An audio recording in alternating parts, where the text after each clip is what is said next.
Good afternoon, everyone. Welcome to our information/webinar session on the new product, our new partner, ListTrac. In today's session, you're going to learn how to look at your listings and see how much activity they're receiving on the different websites that we can see: syndication, IDX, Realtor.com, Zillow, and other syndication outlets. And we're going to also be able to share that activity in a report to our sellers while their property is listed in Canopy MLS. So just a little background. First of all, there's nothing you need to do in order for ListTrac to begin working for you. Your listings that are active or under contract will automatically be in the ListTrac product. When they go off market, sold, expired, or withdrawn, they will then cease to exist in ListTrac, so no tracking will be happening. So nothing you need to do other than visit the system, see what information you can get out of it, and possibly share information with your sellers. During the session today, if you have questions, feel free to pop those into the chat. I'll get to all those as they come in. I'm watching that all the time.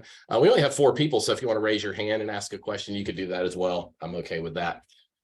We should go until 11:30. Shouldn't take much longer than that, but I will hold some time at the end for any questions that you might have when we finish.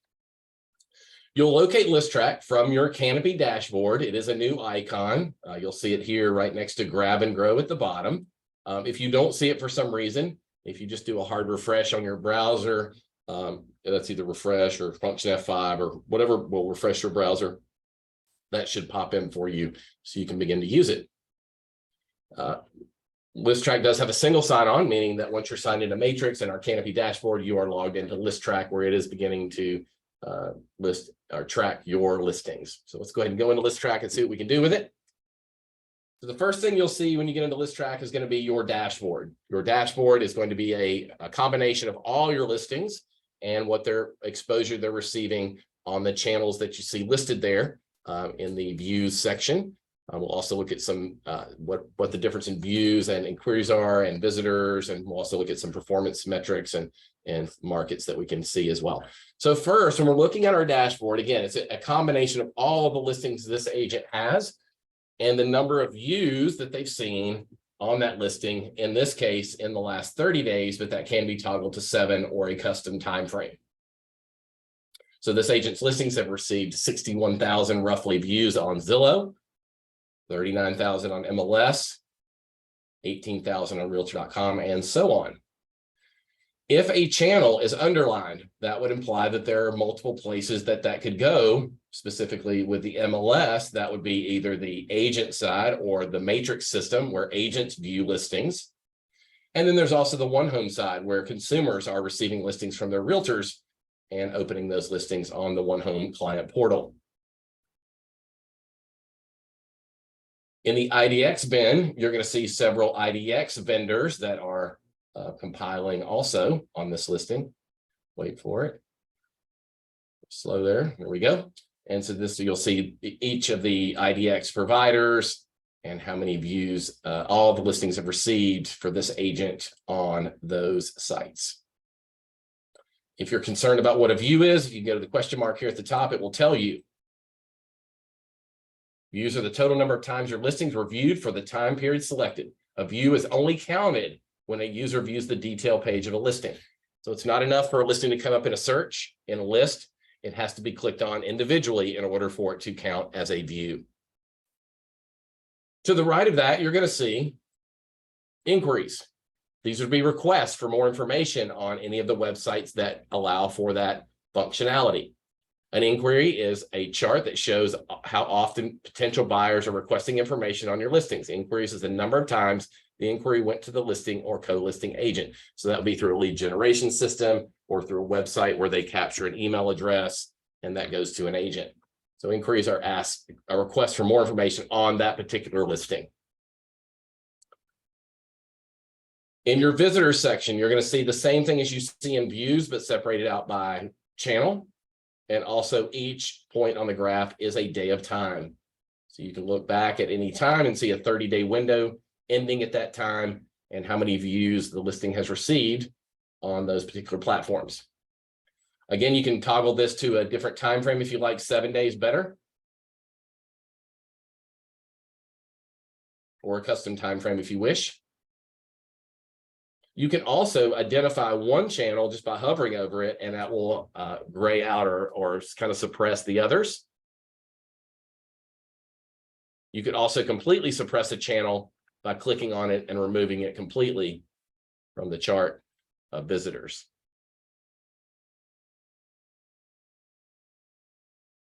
As we move down, you're going to see on the right a heat map. This is where the visits are coming from on this agent's listings. So you can see, obviously, a lot of that's concentrated in North Carolina around Charlotte. There are some other areas. If you want to see all the areas where the hits are coming from, if you click on the upper right, the list from the map, you will see that a lot of those are coming from Charlotte. But as we get further down with fewer hits, you may see some things from out of state. There's a Virginia, there's an Illinois, there's a Georgia, South Carolina. As we move to the bottom, we're going to see things like Michigan, there's Illinois again, New Jersey, Arizona, New York. So this is where the hits are coming from. All that is tracking the IP address of the user that's looking at the listing.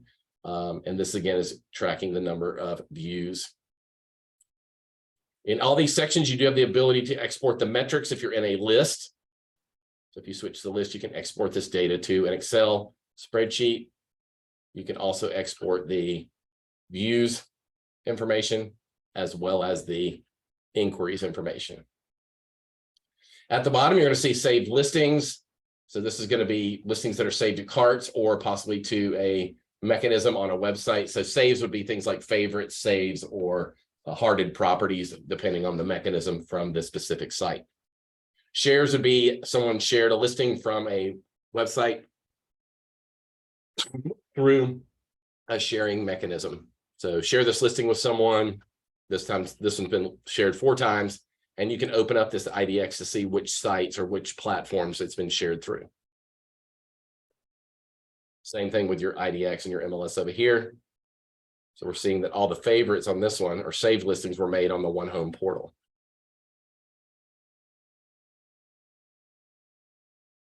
The last thing at the bottom is going to be the most popular graph. And this is going to be either by views or by inquiries. Right now, we're looking at the price range most popular. So that's going to obviously be the 26% at 200 to 300,000. So this agent's getting the most views at that price point. Second would be this 300 to 400. And then a close third would be the 600 to 700, or even the 1 to 2 million. We can also do that by number of bedrooms. So his most viewed properties are going to be his 3-bedroom listings. Next most views is 4, and so on. And finally, you can also organize by property type. Again, his most popular property type by views is going to be 85% single family, 4% lots, 4% townhouse, 3% acreage, and 2.5% condominium. Again, you can run these same kind of charts for inquiries. Since he doesn't have any inquiries yet, nothing to display there. Now, there's one other piece that I skipped on purpose, and this is going to be individual performance data on this agent's top 10 listings. So this only displays the top 10, but this is performance. And so performance shows the number of views for your top 10 most popular listings. You can click the address to add additional metrics related to that particular listing. So if I want to see this listing, for example, view stats for this listing, I click on it, and it's going to open up all the statistics for that individual listing. Now, this is going to show a little differently. At the top, you're going to see the number of views on that listing. The percentage of increase is over the last 30 days of views. So this one's up pretty high. So maybe it's fairly new or refreshed listing, 345% over the previous 30 days. The inquiries, 0. It's been favorited 77 times, and it's been shared once. You can see below the number of views on each on this listing, on the different platforms. You can also see similar homes and the number of views they've received in the area. If you want to change the similar homes that it uses, at the top of this report, you have the Manage Similar Homes option, or you can refine how it uses criteria to find similar homes for the number of views comparison. You could use the default settings, which is what it's using currently.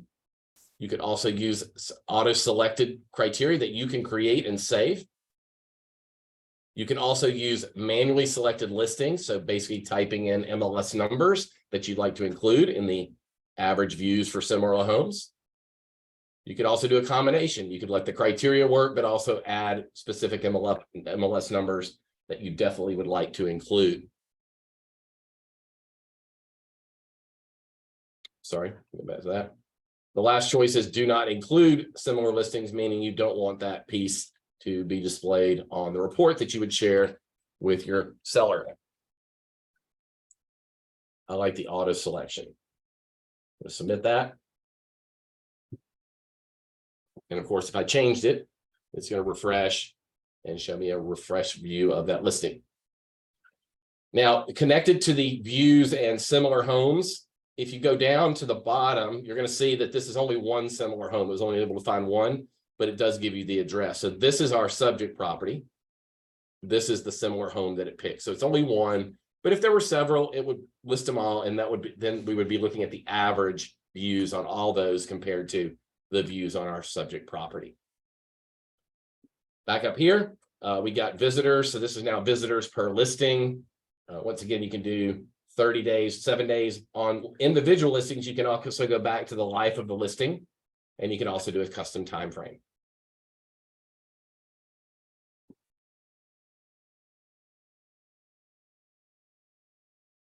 You've got the heat map for that one listing. This is going to be really a lot more clear on where hits are coming from, because this is so few hits that even ones where there's only one are going to show up in a green. So you can see here in New York, in Tennessee, it looks like there's in Arizona, a little green, and sometimes you'll even see some stuff overseas. I don't think this one has any, but sometimes you'll see a little green outside of the area where that might be coming from. And then we've got our inquiries, our favorites. And with your favorites, you've got also similar listing favorites for comparison. This one has IDX and MLS. And then here's our shares.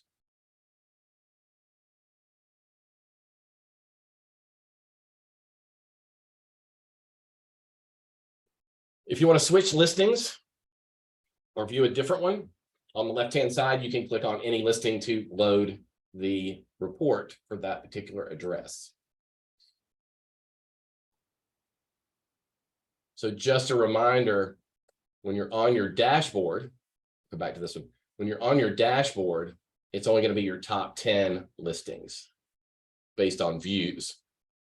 In the performance section, if you have more than 10 listings, to get to those, you can go either to the listings, or you can expand the listing stats here and then click on that particular property.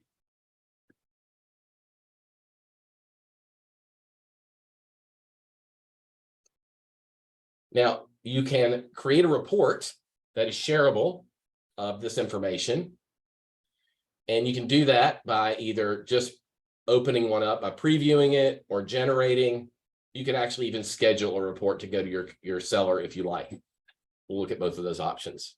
Before you build a report or share a report, be sure that you go to your report options over here on the right side and fill out your agent profile, including your picture. Make sure all your contact information is accurate. Save that. Make sure you go to your brand and update your logo. If the colors don't match perfectly to your logo, you can go in and enter the RGB color codes for those colors. And then you can also include and exclude certain websites that you want to include on the report. So if you wanted to exclude a specific site, you would just move it over to the excluded sites, and that site would not be within the report. Be sure to save under each of these tabs. Notice that each one has a unique save button. Once you've got your report options in place, if you go to the preview report, this will be what your seller will receive. This will be the body of the email. It'll tell them how many property views, how many times it's been favored. It'll give them a couple of things about the activity that's happening. It'll tell them what websites they're getting hits from, what cities the hits are coming from. And you have the ability down here to either copy that to a clipboard, download it as a PDF, so you can send them a link to it, or you could send them an actual screenshot or a PDF that they could print, or hand them a printed version. But within the report, if they receive it either as a copy to the clipboard or in an email from you, they're going to be able to click on view more stats for your listing, and they're going to be taken to a dedicated live page for their listing only. So this is going to be just that property for that seller, so they can keep an eye on live updates for their listing. And so this one you can see here. Visitors, where they're coming from, favorites, and so on.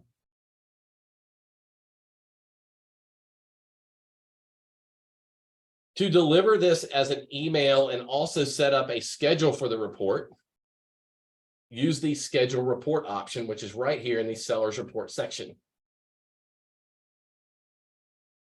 Scheduling a report will allow you to put your name on it, the client's name, email address,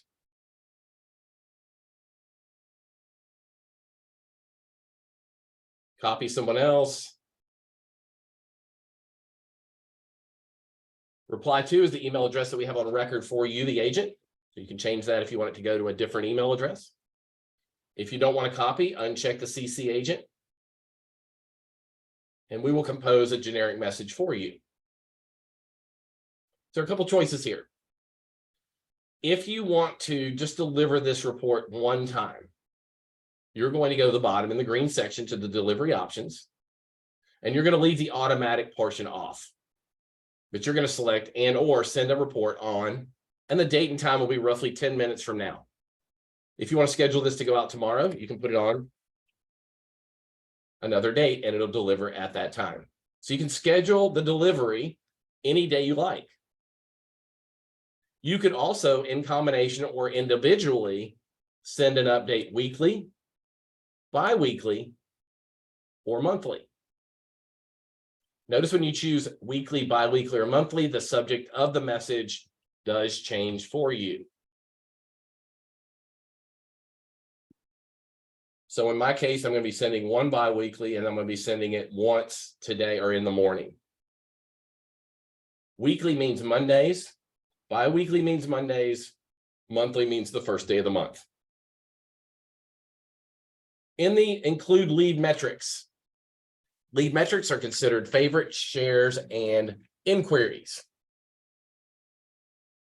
If you want to include those lead metrics in your seller report, you have two options. You can always include lead metrics, even if no leads have been captured, meaning nothing new to report. You could also include lead metrics only when a certain number have been collected. So if you just set it at 1, that means you're only going to get lead metrics when a new lead function or activity happens. Again, that's a share, a favorite, or a inquiry. You could also say never include lead metrics. An agent might do that because they want to monitor the leads, but they want the views to go to the seller. So you have a couple options there for sending those updates. When you're ready to go, you're going to click send. It should give you a summary once it sends of what's going to happen. Seller's report successfully scheduled to be sent bi-weekly. So that's saved. I close that. And now that's going to deliver on a bi-weekly basis with an updated report. But remember, anytime they visit the email that you sent them, they can visit an updated report by clicking on the link from the email message. If we go to the listings here, above the listing stats, we're going to see a list of our properties.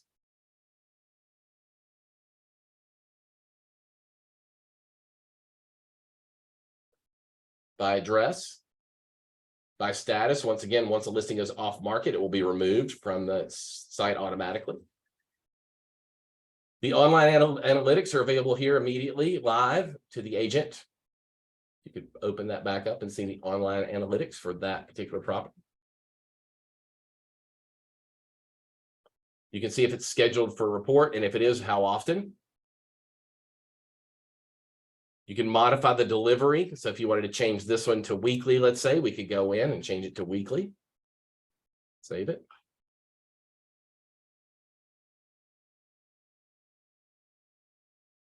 You could also stop the delivery anytime by clicking on the stop delivery button.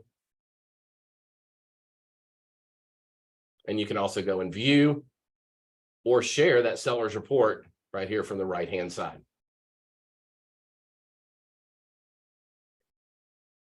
Once again, you can share that and view more stats, or copy the clipboard, or download the PDF.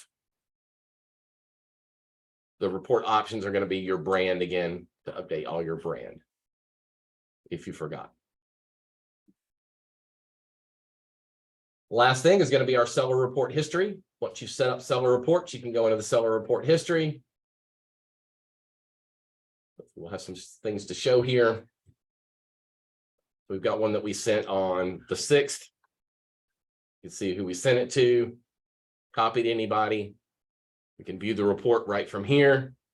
We can see that it was opened, meaning that they opened and clicked on the link from the email. And I created it on the 6th. So those will be listed there. You can easily get to those reports and verify that they've been viewed or opened by the seller. Now, just a little information. If anybody here is a broker in charge, everybody has one, but the broker in charge will be able to report and do all the functionality for all listings within the firm.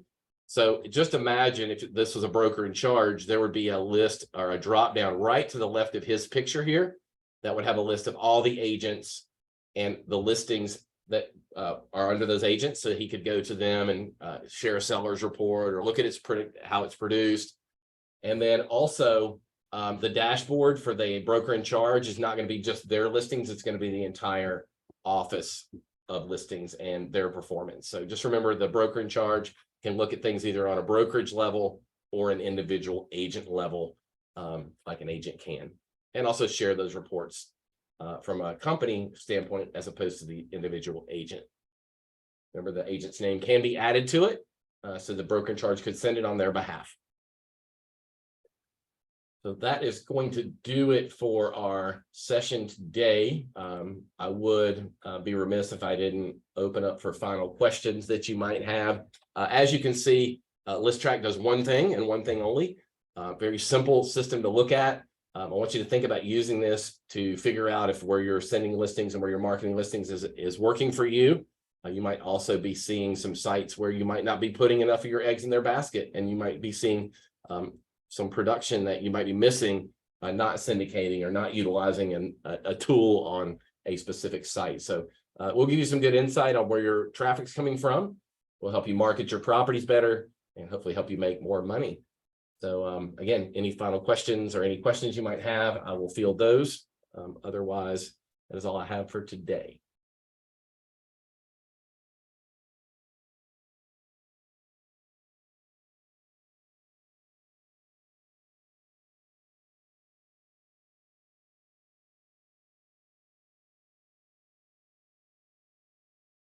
All right, I will take that as a no questions. If you have questions at any time beyond this webinar, feel free to reach out to our help desk. They are a direct line to ListTrac if they need to get them involved. But we can help you either decipher or figure out what's going on with your listings, help you read it, and help you maybe figure out how to utilize it. We can refresh you on how to create reports. So just call our help desk. We're here for you 8:30 to 5 Monday through Friday and 8:30 to 3 on Saturday. I hope everyone has a great weekend coming up. I hope everybody sells a lot of houses, and hopefully ListTrac's going to help you with that. So everybody have a great day and a great weekend, and we'll see you again soon. Adios.